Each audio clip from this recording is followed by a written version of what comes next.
사랑하는 성도 여러분, 하나님의 말씀을 깨달아가는 것은요, 얼마나 재미있는 일인지 모릅니다. 그리고 오늘도 예수님의 비유의 말씀을 같이 공부하면서 예수님이 왜 많은 사람들에게, 그리고 우리들에게 비유를 통해서 천국의 비밀을 알게 하셨을까 같이 나누어 보기를 원합니다.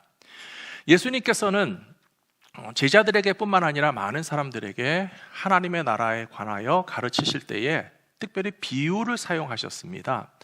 어떤 경우에는 참 직설적으로도 말씀하시는 예수님이신데요, 천국에 관한 이야기들은 주로 비유로 쭉 이야기하신 이유가 무엇인가 생각해 보면 그것은 어린 아이들이라도 이해할 수 있도록 쉽게 혹은 재미있게, 그리고 그 비유의 말씀을 통해서 하나님의 나라가 이런 것이구나 하는 것을 우리가 충분히 이해할 수 있도록 풍성한 비유를 사용하셨다는 사실을 우리가 알 수 있습니다. 오늘 읽으신 마태복음 13장 좀 앞부분 11절과 12절에도 보시면요, 예수님께서 이렇게 이야기하셨습니다.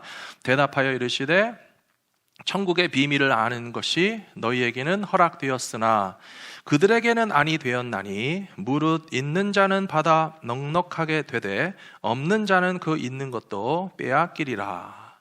참 12절 말씀도 알듯말듯한 말씀이지요.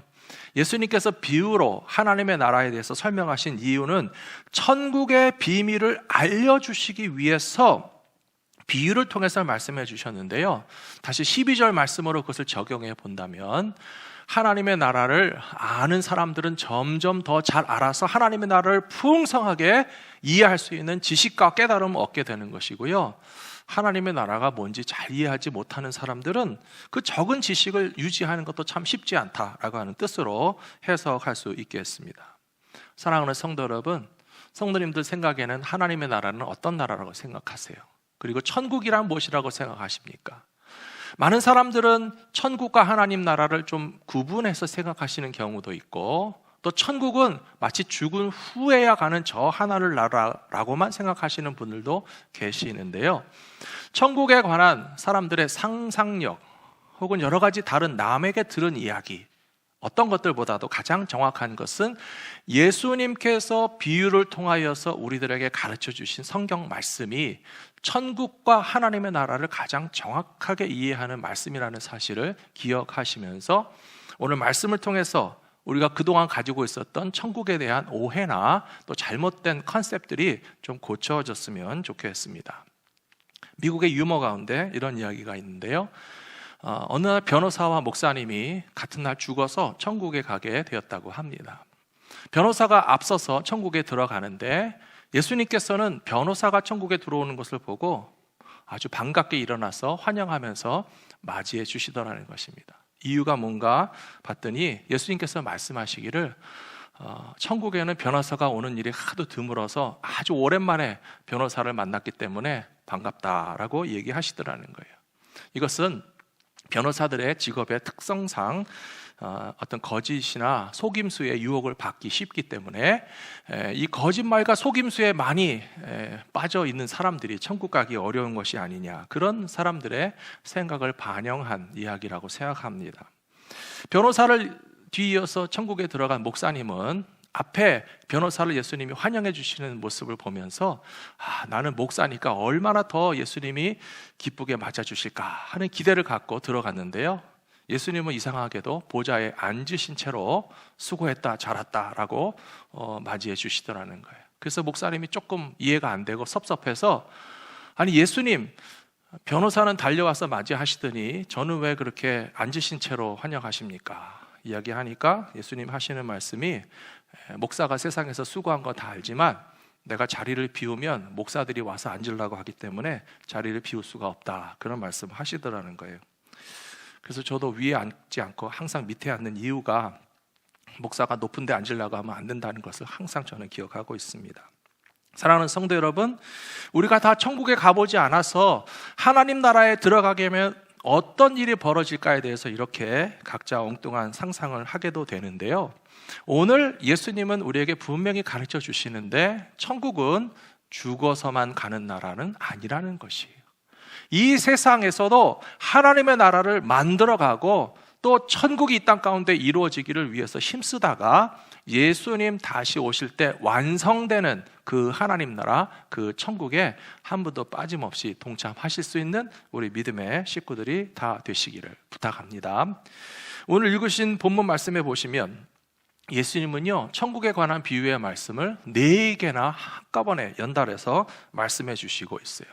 그 중에 38절 말씀해 보시면 이 세상이 밭이라고 이야기하시면서 천국의 아들들이 좋은 씨고 악한 자의 아들들은 이 세상이라고 하는 밭에서 가라지와 같은 존재가 바로 악한 자의 아들이다라고 하는 이런 비교의 말씀을 주시고 있습니다.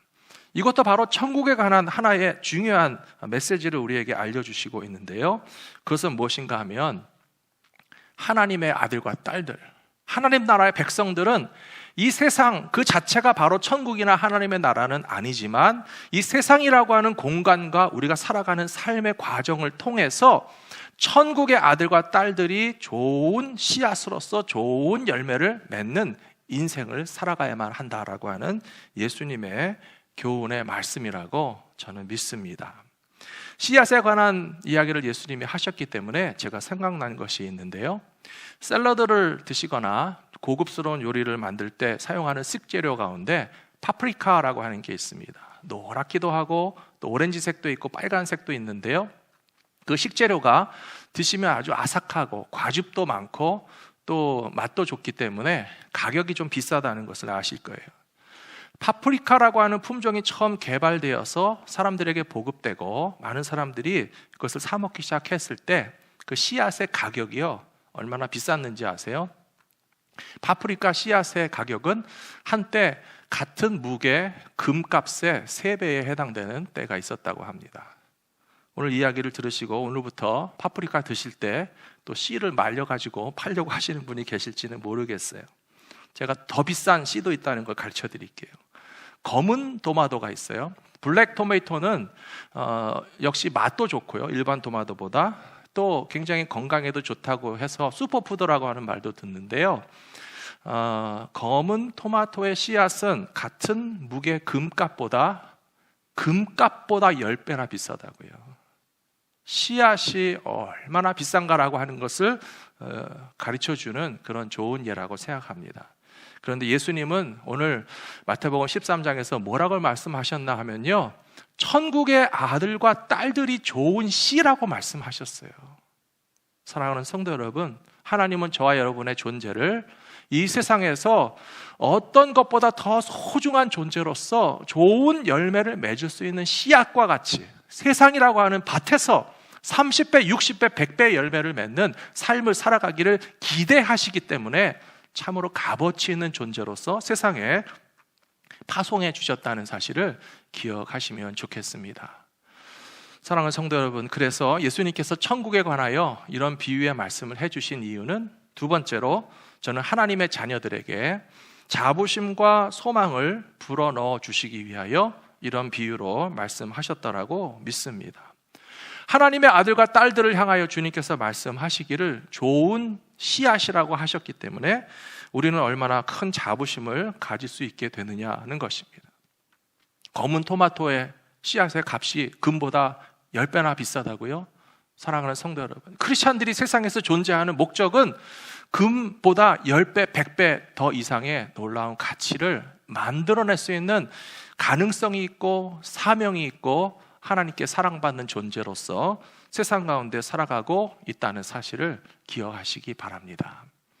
예수님이 해주신 이야기 가운데는요, 또 생각이 나는 것이 있는데, 한 알의 밀알이 땅에 떨어져서 죽으면 많은 열매를 맺느니라 하신 말씀이에요. 여러분, 파프리카 열매가 아무리 비싸도 그 씨앗이 만일에 자라나지 않는다면 무슨 소용이 있겠습니까? 아무 쓸데 없습니다. 검은 토마토 씨앗이 암만 비싸도 그것을 심었는데 만일에 싹이 나지 않는 그런 죽은 씨앗이든지 아니면 열매를 낼 줄 모르는 씨앗이라면 값어치가 암만 비싸도 괜히 비싼 돈만 치르는 것이에요. 크리스찬들도 마찬가지입니다. 우리가 세상에서 하나님께서 가치 있는 소중한 존재로 삼으셔서 좋은 씨앗으로서 세상에서 열매를 맺으라고 하셨는데도 불구하고 우리가 이 세상에 살면서 30배, 60배, 100배 열매를 맺기 위하여서 하늘의 미랄과 같이 썩어지지 않는다면 우리를 귀중한 존재로 삼으신 하나님의 마음을 실망시켜 드리는 일이 아니겠습니까? 사랑하는 성도 여러분, 그래서 우리는 세상 가운데서 좋은 열매를 계속적으로 맺어가게 될 때에 하나님께서 우리를 귀하게 여기신 뜻과 계획이 이루어지게 되는 것이라고 믿습니다. 얼마 전 한국 뉴스를 보니까 평생 사업을 하면서 많은 재산을 모으신 83세 여자분 할머니께서 과학기술원 카이스트에다가 766억 원이라고 하는 돈을 전액을 기증했다라고 하는 뉴스를 봤습니다. 평생을 거의 80세가 될 때까지 독신으로 혼자 사셨고요. 여러 가지 다양한 사업도 하고 어려움과 위기도 많았지만 정말 피땀 흘려서 모은 재산이 거의 미화로 7천만 불 정도 되는 금액이거든요. 근데 그것을 아낌없이 과학기술원 카이스트에 기증해서 과학기술의 인력을 양성할 수 있는 그런 데 사용해달라고 기증했다라고 하는 기사를 보면서 저는 놀라기도 하고 도전도 받았습니다. 한 사람의 인생이 이렇게 어마어마한 열매를 맺을 수가 있구나.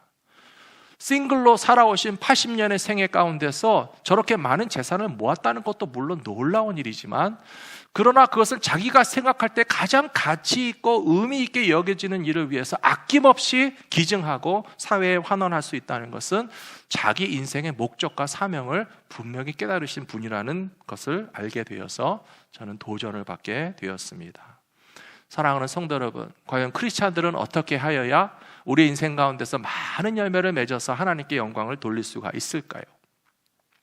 마태복음 13장 앞부분에 가서 보시면요, 그것에 관한 비결과 방법도 예수님은 이미 말씀해 주셨습니다. 그것은 뭐냐 하면요, 네 종류의 밭에 관한 말씀을 하시면서 하나님의 말씀을 받은 우리들이 그 하나님의 말씀이 우리 마음과 인생 가운데서 싹 트고 뿌리 내리고 자라서 열매를 맺게 될 때에 하나님의 말씀을 받아서 그 말씀대로 살아가는 성도들의 삶에서는 풍성한 열매가 맺혀지게 될 것이라고 하는 역시 비유에 관한 말씀을 벌써 주셨다는 것입니다. 네 가지 비유 가운데 생각나시죠? 첫 번째는요, 길가와 같은 밭인데 하나님의 말씀을 받기는 하지만 그 말씀이 뿌리 내릴 사이도 없이 새가 날아와서 먹어서 없어진다라고 하는 것이 길가와 같은 밭의 이야기였습니다. 우리는 신앙생활 하면서요, 그런 생각하게 됩니다. 예배를 드릴 때 참 좋았고 하나님 말씀을 들을 때 참 재미있었고 그렇구나 하면서 끄떡끄떡 했었는데요, 일주일이나 한 달이 지나면 무슨 말씀이었지? 기억이 안 날 때가 있어요. 혹시 우리의 마음이 길바닥과 같이 분주하지 않습니까? 혹은 우리의 인생이 정말 하나님의 말씀이 심겨져서 뿌리 내릴 사이도 없이 그냥 우리의 귀를 스쳐 지나가는 사이에 벌써 방해하는 사람이 하나님의 말씀을 뺏어가 버리는 그런 인생을 살고 있다면 오늘 이 시간에 간절히 사모하시고 농부와 같은 마음으로 하나님의 말씀을 받는 내 마음을 갈아엎어서 기경하고 준비하고 하나님의 말씀을 절대 뺏기지 말고 하나님의 말씀을 반드시 받아서 내 인생을 통해서 열매를 맺으며 살리라 다짐하는 마음으로 이 말씀을 받으시게 되기를 부탁합니다. 예수님의 비유의 말씀을 보시면 길가와 같은 밭 말고 두 번째는요, 돌짝밭이라고 그랬어요. 세 번째는 가시밭이라고 그랬습니다. 이 돌짝밭과 가시밭의 비유도 오늘 우리들이 처한 상황과 너무나 비슷한 것 같아요. 예수님께서 말씀하시기를 돌짝밭에 떨어진 하나님의 말씀은 흙이 얕아서 깊이 내리지 못하고 조금 자라다가 말라버린다 하셨거든요. 그러면 그 씨앗이 자라지 못하도록 무겁게 짓누르고 있는 돌이란 무엇인가? 환난과 박해라고 예수님이 설명하셨어요. 성도들의 삶에는 환난이 있습니다. 성도들의 삶에는 박해가 있습니다. 하나님의 말씀을 받아서 이 말씀의 씨앗이 자라가지고 좀 열매를 맺게 되기를 원하지만 우리의 삶에 어려움이 닥쳐오게 되면 그 어려움에 짓눌린 마음으로 인하여서 이 말씀이 자라날 수 있는 여유가 우리의 삶에 없다는 것을 의미하는 것이거든요. 사랑하는 성도 여러분, 오늘 우리들도 코로나의 무게에 짓눌려 있습니다. 경제적인 어떤 불확실성에 돌멩이가 우리의 삶을 누르고 있습니다. 우리의 삶의 미래를 확실하게 바라볼 수 없는 이런 어떤 환경들이 또 박해로 느껴지고, 교회에 마음껏 모여서 신앙생활하지 못하는 것이 우리의 마음 한구석을 돌과 같이 누르고 있는 것은 사실이지만, 그렇다고 해서 하나님의 말씀이 내 안에서 자라나는 것을 방해할 만큼 어떤 질병의 위협이나 경제 위기나 신앙생활의 답답한 상황 가운데 눌려있지 마시고, 하나님의 말씀이 계속적으로 자라나서 열매를 맺을 수 있도록 마음밭을 담대히 갈아엎으실 수 있는 하나님의 백성들이 되시기를 부탁합니다. 세 번째로 가시밭도 마찬가지입니다. 가시밭에 떨어진 말씀의 씨앗이 자라지 못하고 그 가시덤불이 덮고 있어서 결국은 끝까지 열매를 맺지 못하는 것은 무엇을 의미하는가 하면 세상 염려라고 주님 말씀하셨어요. 사랑하는 성도 여러분, 우리가 예배도 드리고 말씀도 받고 이렇게 동영상으로 열심히 집중하면서 하나님의 말씀을 듣고 나서도요, 고개를 들리고 잠깐 하루의 시간이 지나가면요, 우리의 삶에는 가시덤불과 같이 숨막히게 덮고 있는 여러 가지 상황들이 있는 것은 사실입니다. 그런데 주님은 우리에게 밭을 가는 농부와 같이 신앙생활하라고 오늘 가르쳐 주셨다고 배웠습니다. 밭을 가는 농부가 돌이 있다고 포기하겠습니까? 잡초가 많다고 포기하겠습니까? 돌멩이를 걷어내야 되는 것이고요, 가시덤불도 걷어내야 되는 것이고요, 하나님 나라의 말씀이 우리들의 마음밭에 심겨져서 그것이 뿌리를 내리고 줄기가 자라고 열매가 맺기까지 매일매일 그것을 갈아엎는, 기경하는 농부의 일을 하게 되면 하나님의 말씀이 우리 속에서 자라나서 풍성한 열매를 맺을 수 있는 그런 천국의 삶을 살아가시게 될 것이라고 믿습니다. 그런 삶을 살게 되면 우리에게 어떤 소망을 주실까요? 세 번째로 보시면요, 예수님의 비유는 지혜와 능력이 있으며 신앙생활의 기쁨을 깨닫게 해주신다라고 되어 있습니다. 마태복음 13장 43절에 보니까 그때의 의인들은 자기 아버지의 나라에서 해와 같이 빛나리라. 귀 있는 자는 들으라. 주님 말씀하셨어요. 먼저 43절 말씀 보시면요, 그때의 의인들이라고 하는 것은 이렇게 다시 해석하시면 좋을 것 같아요. 그때에 하나님의 말씀을 받아서 길가와 같지 않고 돌짝밭과 같지 않고 가시밭과 같지 않고 좋은 밭과 같이 하나님의 말씀을 받아서 30배, 60배, 100배 열매를 맺는 삶을 살아간 그런 사람들은 하나님의 나라에서 해와 같이 빛나게 될 것이다 하는 말씀으로 이 말씀을 재해석하신다면 정말 소망이 있고 기쁨이 되지 않겠습니까? 사랑하는 성도 여러분, 이 자리에 계시고 방송을 보시는 우리 갈보리 믿음교회 모든 성도님들은 하나님의 나라에서 해와 같이 빛나게 되셨으면 좋겠어요. 축복합니다. 부탁합니다. 우리의 삶을 통해서 하나님의 말씀이 열매를 맺는 삶을 기어코 살아가리라 힘쓰게 되면 하나님께서 우리에게 이와 같은 영광을 주실 것이라고 저는 확실히 믿습니다. 그 다음 44절에 보시면 예수님은 또 천국에 관한 비유의 말씀을 해주시고 있는데요, 모든 것이 다 서로 연결이 되어 있습니다. 천국은 마치 밭에 감추인 보화와 같으니 사람이 이것을 발견한 후에 숨겨두고 기뻐하며 돌아가서 자기의 소유를 다 팔아서 그 밭을 산다. 예수님 이런 말씀하셨어요. 어떻게 이런 일이 있을 수 있을까요? 이스라엘의 역사를 보시면요, 외국의 침략을 많이 받았습니다.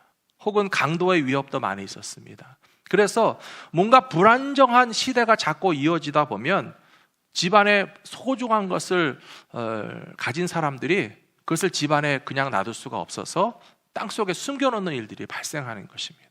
저도 어렸을 때 들어보니까요, 6.25 때 피난 가시는 분들이 북한에서 남한으로 잠깐 갔다가 돌아올 줄 알고 집에 있는 돈이나 금을 땅에 묻어놓고 오신 분도 있다고 그래요. 우리 성도님들 가운데서도 그런 얘기를 들어봤는데요, 그래서 빨리 통일되기를 바라시는가, 고향 땅에 돌아가서 묻어놓은 금이나 돈을 다시 캐내시려고 하시는 게 아닌가, 그런 생각도 해봤는데요, 예수님께서 이 44절의 말씀을 하실 때에 이스라엘 사람들은 뭘 얘기하는지 다 안다는 거예요. 맞아, 누구도 밭에다가 보화를 숨겨놓고 피난 갔는데 누구도 집에 금은 보화를 놔둘 수 없어서 땅속에 묻어놨다라고 하는 얘기를 들었는데, 근데 어떤 사람은 자기가 숨겨놓은 보물을 다시 돌아와서 찾지 못하고 그냥 영영 떠나간 사람도 있고요, 주인이 바뀐 사람도 있고요, 잊혀진 보물이 땅속에 묻혀져 있는 경우가 많이 있다는 사실을 잘 알고 있기 때문에 예수님의 이 이야기를 들으면서 맞아, 누군가 어떤 성실한 농부는 비록 남의 밭이지만 그냥 밭을 가는 농사일을 부지런히 했을 뿐인데 우연히 이제는 주인이 사라졌고 발견하는 사람이 주인이 되는 그런 보화가 있다라고 하는 것을 통해서 예수님께서 우리에게 해 주시려고 하는 말씀의 뜻은 뭘까요? 천국이 그렇다는 거예요. 하나님의 나라는 정말 어마어마한 가치를 가진 축복이고 선물이고 성실하게 밭을 갈듯이 자기의 삶을 살아가는 자들에게 하나님께서 주실 약속과 소망이라고 저는 믿습니다.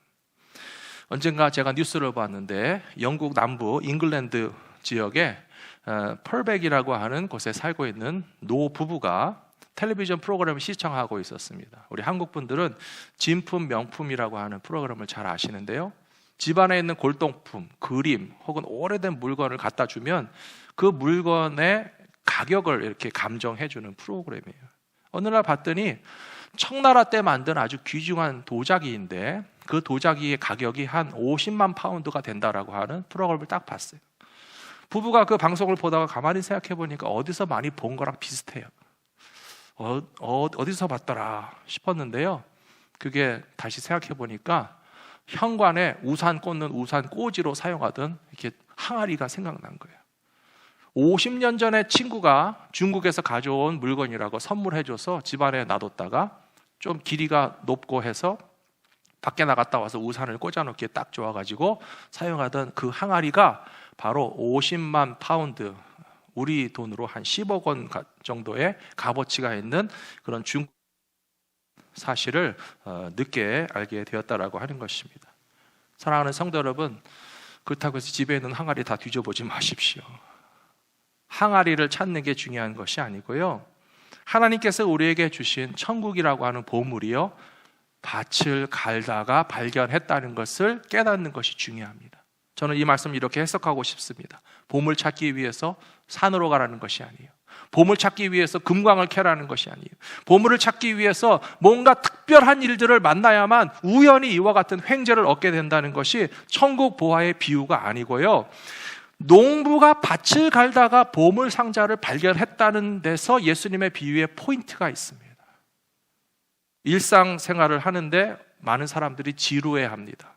회사에 출근하는 거 지겨워합니다. 가정생활 재미없다고 그럽니다. 결혼생활 보링하다고 그럽니다. 신앙생활도요, 어떤 분들은요 뭔가 좀 반짝반짝하는 큰 행사와 아주 화끈한 수련회나 혹은 부흥회나 아주 기가 막힌 어떤 강사 목사님의 말씀을 듣고 뭐 순서가 있어야만 조금 신앙적으로 자극을 받고 그냥 매일 새벽 기도하고 매일 주일 예배 참석하고 늘 항상 신앙생활하는 거에 있어서는 뭔가 신앙에 좀 충격적인 자극을 받지 못해서 좀 보링하다고 느끼시는 분들이 굉장히 많은 것 같아요.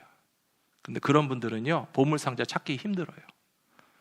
왜냐하면 밭을 가는 사람이 보물상자를 찾았다는 거예요. 하나님의 나라를 일구는 사람들은 일확천금을 꿈꾸는 사람이 아닙니다. 하나님의 나라를 보물상자로서 받는 것은 어마어마한 가치가 있는 것은 사실이지만, 그러나 그것은 밭을 가는 일상 속에서 발견하게 되었으므로 우리의 가정생활이 믿음의 사람으로서 일상에 충성할 때 하나님의 나라를 그 가운데서 일구게 되는 것이고요, 우리의 직장과 사업에서 크리스찬으로서 정직하고 성실하게 일하다 보면 하나님의 나라라고 하는 선물을 받게 되는 것이고요, 우리 신앙생활도 늘 비슷하게 반복되고 이어져 나가는 신앙생활 같아 보이지만 어느 날 만일에 농부가 아직 보물상자를 발견하지 못했다고 생각해 보세요. 아, 농사 재미없다, 그냥 대충 하자. 그랬으면 보물상자를 발견했겠습니까? 못했겠습니까? 저는 못했을 것 같아요. 사랑하는 성도 여러분, 신앙생활도 대충 하지 맙시다. 열심히 밭을 갈아야 돼요. 우리는 보물상자를 기대하고 밭을 간 것이 아니고 하나님께서 내게 주신 삶의 현장에서 충성되게 밭을 갈아서 돌짝을 걷어내고 가시밭을 걷어내고 하나님의 말씀을 심어서 열매를 맺기 위해서 농사 지었을 뿐인데, 하나님의 나라라고 하는 보물상자를 받을 수 있는 축복을 진실한 믿음의 사람들 모두에게 빠짐없이 허락해 주실 것이라고 저는 믿습니다. 아멘 소리가 들리는 것 같습니다. 54절 말씀 보시면 고향으로 돌아가사 그들의 회당에서 가르치시니 그들이 놀라 이르되 이 사람의 이 지혜와 이런 능력이 어디서 났느냐. 예수님이 하시는 말씀을 듣는 사람들이요, 아, 천국이 바로 그런 것이구나 하는 것을 깨닫게 될 때 도전을 받았다는 거예요. 예수님의 지혜와 예수님의 말씀을 통해서 맞아, 하나님의 나라는 그런 것이니까 우리가 이 땅에 사는 동안에 천국의 아들과 딸들로서 많은 열매를 맺을 수 있는 믿음의 길을 가야 되겠다 도전을 받은 것처럼 우리 갈보리 믿음교회 성도님들께서도 이 세상이라고 하는 밭에서 좋은 씨앗이 되는 성도의 삶을 통하여 아름다운 열매를 많이 맺음으로 하나님께 영광을 돌리시는 믿음의 길을 끝까지 달려가시게 되기를 축복합니다.